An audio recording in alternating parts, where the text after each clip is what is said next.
Ողջույն։ Առավոտյան, երբ դեռ մտածում էի թե թեմաներից որ մեկը ընտրեմ այսօրվա թողարկման համար, ուղիղ եթերով կատարվեց այս, չգիտեմ ինչը, վստահ եմ դիտել եք։ Մի անգամ էլ դիտենք։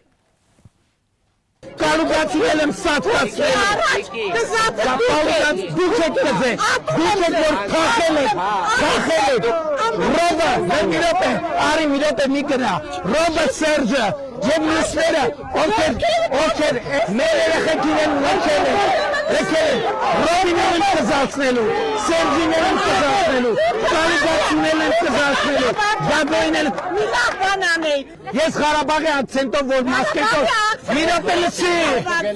մի րոպե սպասեք, ասում եմ, Ռոբիտ կզացնելու եմ, չոքացնելու եմ, սատկացնելու եմ, կարողացնել եմ կզացնելու եմ, սատկացնելու եմ, չոքացնելու եմ, ողորմելի դուք եք, ու ասում եմ,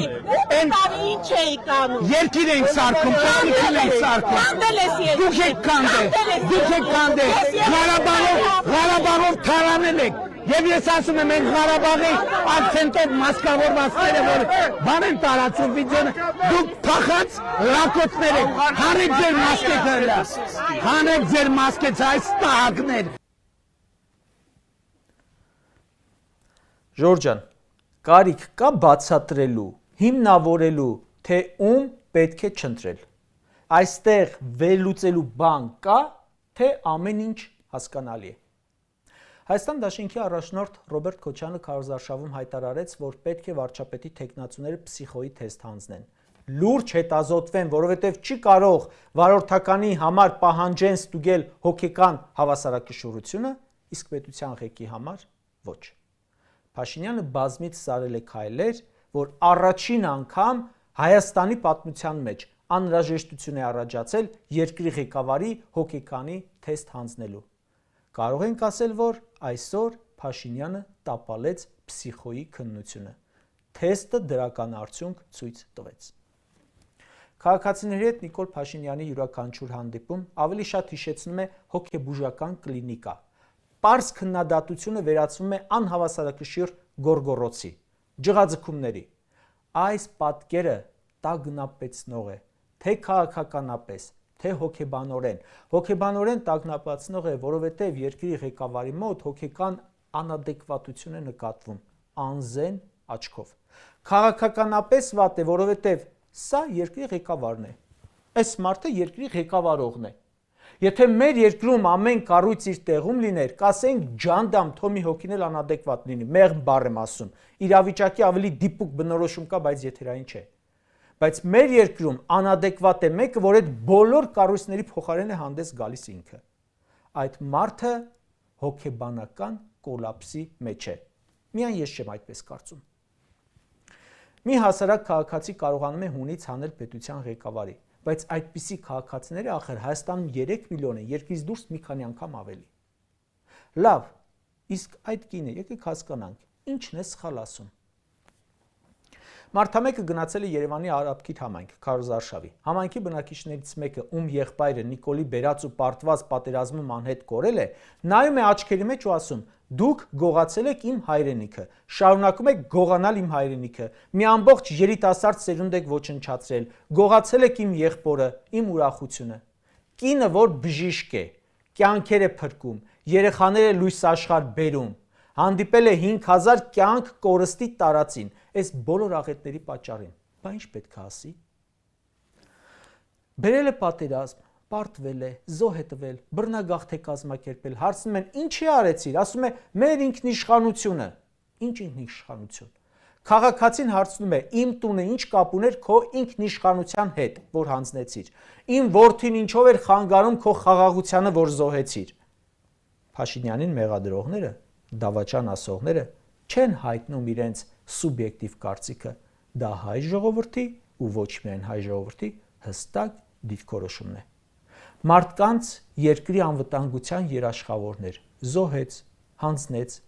ինչ ուզեն կարող են ասել ու ճիշտ կանեն։ Կալանավոր ես, հիստերիկանաս, թռնես երկինք, իջնես գետին, քո թիմի ճակատին փորագրված է։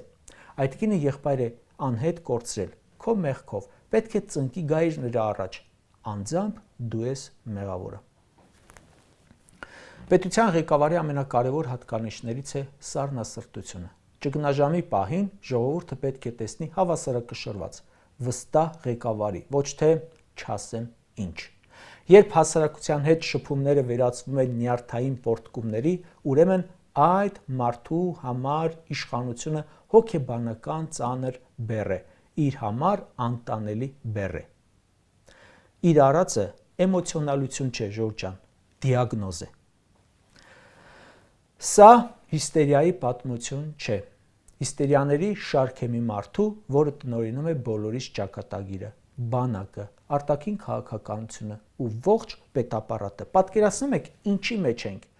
Այս մարդը ազգային անվտանգության ուղիղ սպառնալիք է։ Հայաստանի Հանրապետության անունից աշխարհի հետ, Ադրբեջանի, Թուրքիայի հետ բանակցում է մի մարդ, որը ակնհայտորեն անհավասարակշիռ, տագնապային վիճակում է։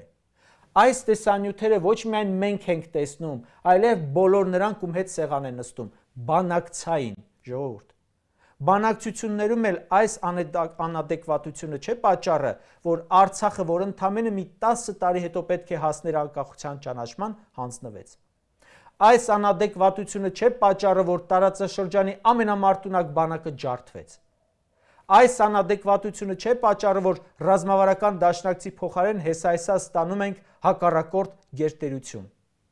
Այս անադեկվատությունը պատճառով չէ, հենց այսօր թշնամին մեր տարածքում, ու հիմա խոսում է Արևմտյան Ադրբեջանի մասին։ Ժորժ ջան, եթե շարքային մի քաղաքացի դրան կարողանում է հոգեբանական նոկաուտի ենթարկել, պատկերացնում եք, թե ինչպես են փակ դռների հետևում նրա վրա խաղում Ալիևն ու Էրդողանը։